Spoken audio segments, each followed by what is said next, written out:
This is Bob Hankus from Big Spring High School in Newville, Pennsylvania, and I'm joined today by Patricia Silva, who is from Christopher Columbus High School in Bronx, New York. And both of us are students at the Folger Shakespeare Library Teaching Shakespeare Institute this summer 2008. And we're joined by Colleen Jennings. And Colleen has been working with us at the Folger here for the past 3 weeks.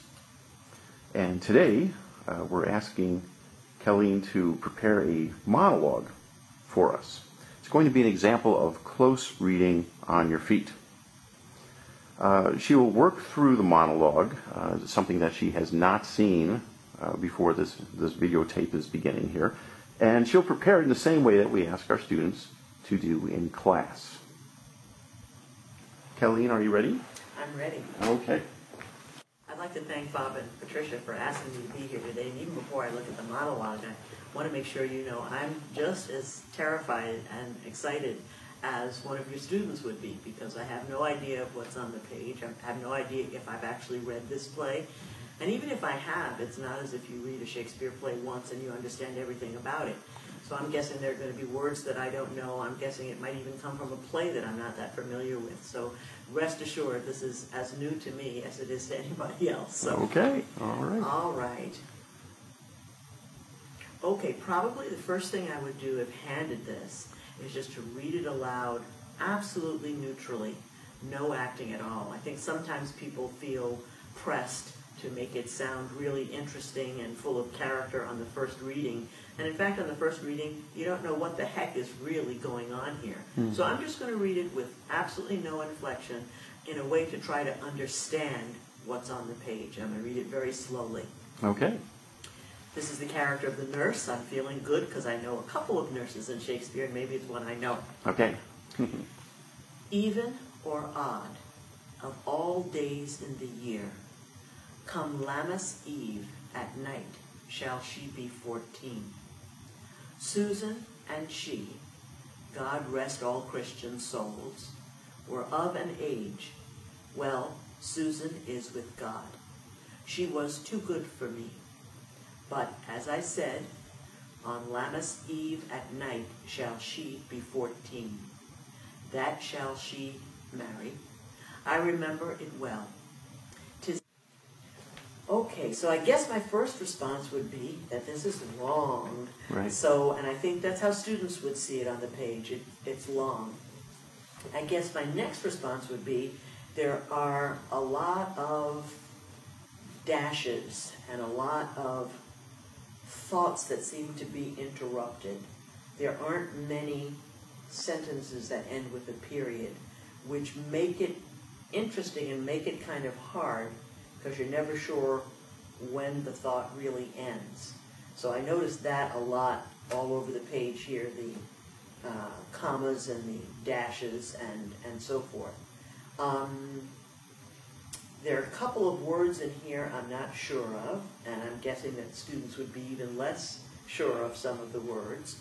But probably what I would do is get on my feet very quickly, because I think being a little unsure of this, and already sort of having my my inner critic telling me, oh, you could never do this, you could never do this, I think the faster I stand up and try to work my way through it, the less uptight I'll become, because the longer I sit here looking at the words with this big book of Shakespeare in my lap, the more I begin to think of it, of the intellectual side of it, and I want to get up and try really tasting and experimenting with these words and doing the kind of close reading I can do if I physicalize the words. So probably if I were learning this on my own, what I would do is get some index cards and write out some of these early words so I can have them on the floor in front of me. So that I'm not even thinking of them in terms of the whole text, I'm just thinking of individual words. Again, I'm trying to make myself less nervous about a whole long chunk of words, and just think of this as a word next to another word next to another word to sort of alleviate the anxiety. Right. So maybe what I'm going to do is just put this down in front of me. Okay. And the first word is E-V-E-N, even. Now, when I talk about physicalizing a word, what I'm going to try to do, immediately when I say even, some things come to mind.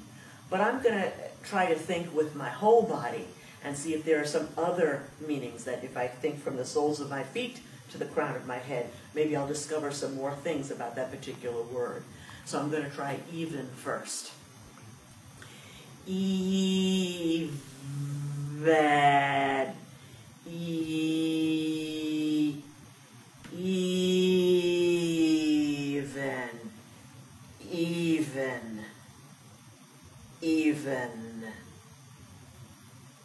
Even.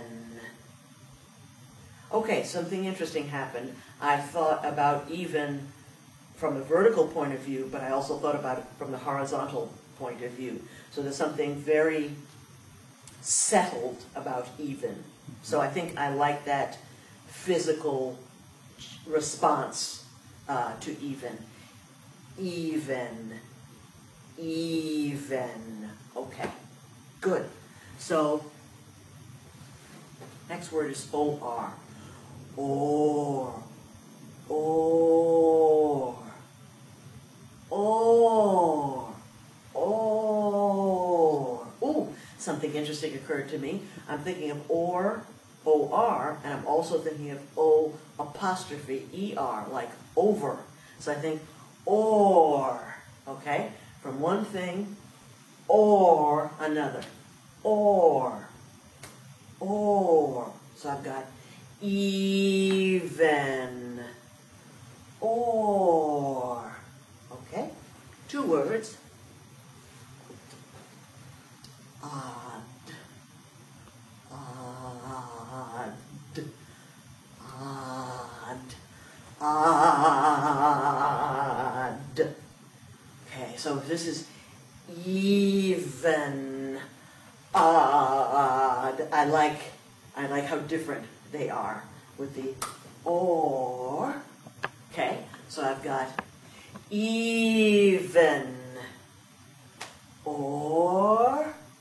Odd. Okay, I'm going to try the whole 2 lines physicalized.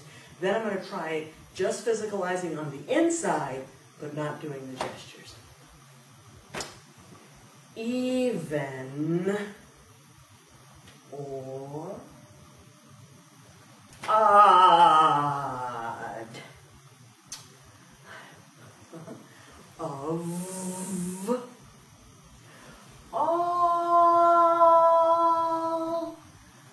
days. In the year.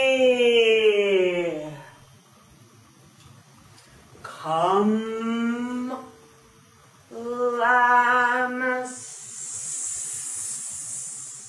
Eve, at night, shall she be 14 inside. Even or odd of all days in the year. Come Lammas Eve, at night shall she be 14. Let me see if I can communicate to somebody. Even or odd of all days in the year, come Lammas Eve, at night shall she be 14. See, I was right. Odd, all days in the year, Okay, so I just memorized two of the pieces, two of the lines. Right.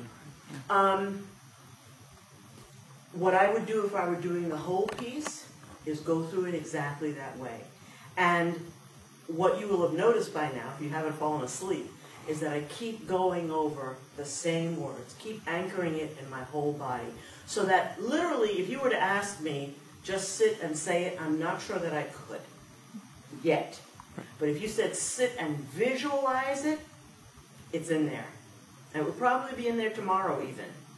So I'd work through a good chunk of this, and probably the next thing I would do is go to the play and just find out who this is. So there, because this character is Nurse, we've already limited our options a little bit, and I happen to recognize Mantua and a couple of other things. So thank you, Romeo and Juliet. It's not Pericles or King John or one that I don't know as well.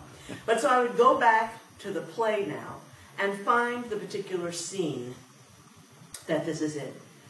I'm guessing that the she is Juliet, and I'm guessing that the person to whom she's speaking is Juliet's mother.